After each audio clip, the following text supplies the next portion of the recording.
હર હર મહાદેવ. કેમ છે મિત્રો? મજામાં ને? ચલો એક સરસ મજાની વાત લઈને હું તમારી સામે આવી છું. આપણે આપણી લાઈફમાં મેજિક કરવાનું છે.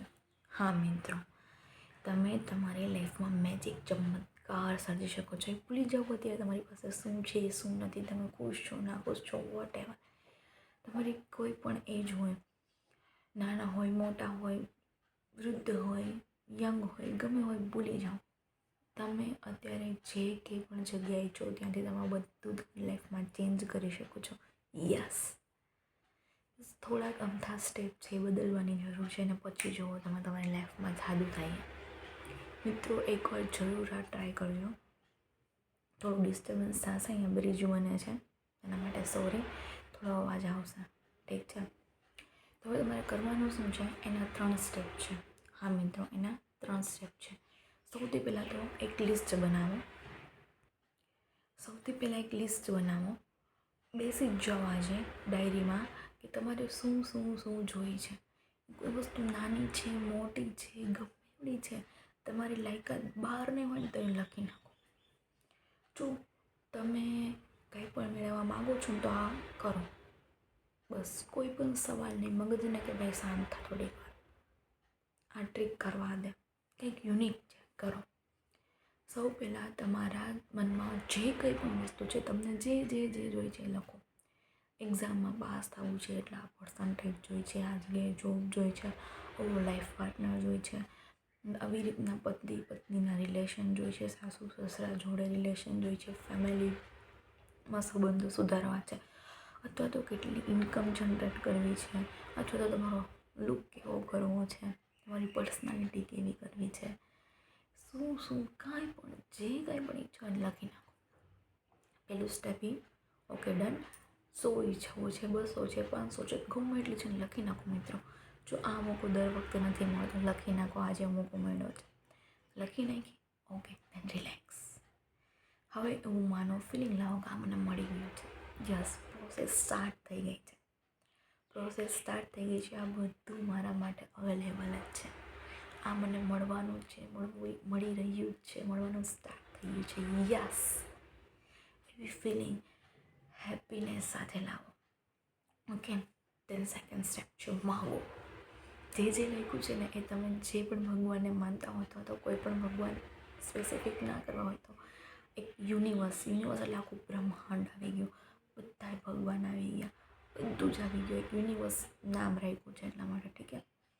તો યુનિવર્સને કહો કે આ બધી મારી વિશીસ છે જે હું ઈચ્છું છું કે પૂરી થાય. હા, અને એ હું તમારા ઉપર છોડું છું કે તમારે પૂરી કરવાની છે. એન્ડ પહેલું સ્ટેપ છે બધું લખી નાખવાનું. બીજું સ્ટેપ છે એને માગો તમને શું જોઈએ, તમારે તેવડ હોય ને એનાથી બહારથી માગો, ઠીક છે. થર્ડ સ્ટેપ છે ભરોસો રાખો, વિશ્વાસ રાખો, છોડી દો એના ઉપર. મેં લખી નાખ્યું. સેકન્ડ, મેં એને કહી દીધું. થર્ડ, ટ્રસ્ટ કરો એના ઉપર. એને કહ્યું કે મેં તને કહી દીધું છે ને, મન વિશ્વાસ બસ થઈ ગયું, એને દઈ દીધું. એ એના ટાઈમે દે જ છે. વિશ્વાસ રાખો, એટલે કે ભૂલી જાઓ. હવે જે કંઈ લખ્યું હતું, જે બધું કીધું એ હવે ભૂલી જાઓ. ફર્સ્ટ સ્ટેપ છે રિસીવ કરો, મેળવો. લખો, માગો, ભરોસો રાખો અને રિસીવ કરો. એક ઉદાહરણ રૂપે સમજાવું કે જ્યારે તમે કોઈ રેસ્ટોરન્ટમાં જાઓ છો તો પહેલાં શું કરો છો કે મેન્યુ જોવો છો. આપણે આપણું મેન્યુ બનાવ્યું કે મારે શું જોઈએ. અલગ ફિલ્ડ વાઇઝ અલગ બનાવવું હોય તો ઠીક છે. Career wise, love life, health, family relation, income, જે કાંઈ બી એટલે તમે અલગ ફિલ્ડનું કરી શકો છો, બરાબર.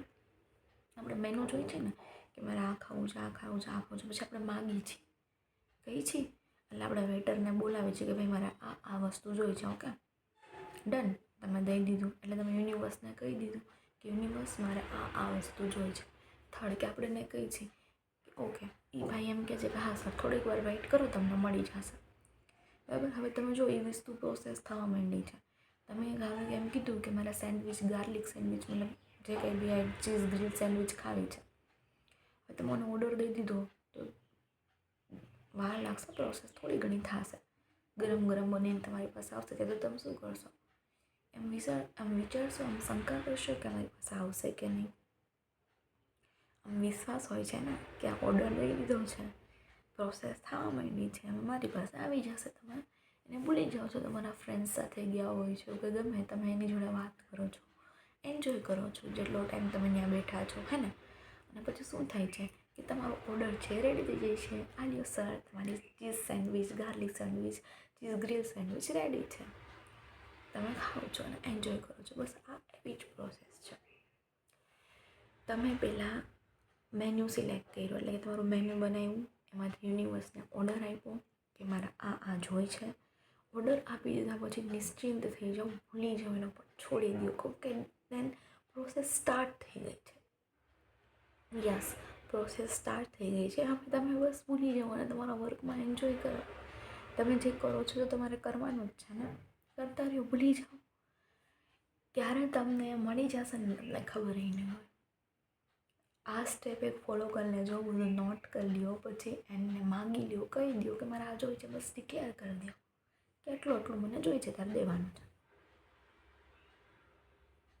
એન્ડ ધેન ભરોસો રાખો, વિશ્વાસ કરો, ભૂલી જાઓ, તમારા વર્કમાં મશગુલ થઈ જાઓ. એન્ડ ધેન રિસીવ કરો. એકવાર ટ્રાય કરજો. મેં કરેલું છે, ઘણા બધા લોકોએ કરેલું છે. ફાયદો તો થશે, પણ જો પ્રેક્ટિકલ મગજને સાઈડમાં સુવડાવીને કરશો તો લાઈફમાં મેજિકલ કંઈક કરવું હોય ને, તો દુનિયાદારી, તમારી સમજણ શક્તિ, તમારી બુદ્ધિ શક્તિ, કોઈ શું કહેશે, ગાંડો ગણશે, પાગલ ગણશે, જે કંઈ છે ને XYZ બધું સાઈડમાં મૂકવું પડે મિત્રો, તો લાઈફમાં કંઈક અચીવ કરી શકો છો. અત્યાર સુધી બહુ દોડાદોડી કરી, બહુ મહેનત કરી, બધી બહુ ગયા, બહુ બધું કર્યું, ના થયું કાંઈ, તો આ ભલે ગાંડા જેવી વસ્તુ લાગે, કરો અને જુઓ પછી શું થાય છે. આટલું બધું કર્યું તો આ કરવામાં શું વાંધો છે? એકવાર કરી તો જુઓ, શું ખબર કંઈક મેજિક થઈ જાય. વિશ્વાસ રાખશો ને તો બધું જ થશે. એક પથ્થર ઉપર વિશ્વાસ રાખી છે ને તો એ ભગવાન બની જાય છે. તો યાર, આ તો તમારી લાઈફની વસ્તુ છે. તમારે મેળવવી હોય ને તો વિશ્વાસ તો કરવો પડશે હો દોસ્ત. ઠીક છે, તમને જેવું લાગે તમે મને જરૂર કમેન્ટમાં શેર કરજો. મને તો એમ જ છે કે તમે આ જો પોઈન્ટ અનુસરશો ને તો તમારી લાઈફમાં ઘણા બધા મિરેકલ્સ થશે. મેં બધું કરેલું છે અને મળેલું પણ છે. ધીમે ધીમે હું મારી સક્સેસ સ્ટોરી શેર કરીશ. ઘણી બધી છે, શોર્ટ્સમાં તમે જોતા રહેજો. એમાં પણ મારી સાથે ઘણું બધું મસ્ત બને છે, એ હું શેર કરું છું. આઈ હોપ સો કે તમને મારી બધા વિડીયો કંઈક હેલ્પફુલ લાગે, તમને કંઈક શીખવા મળે. બસ મારી તો એ જ ઈચ્છા છે કે તમને હું હેલ્પફુલ બનું. Thank you. હર હર મહાદેવ.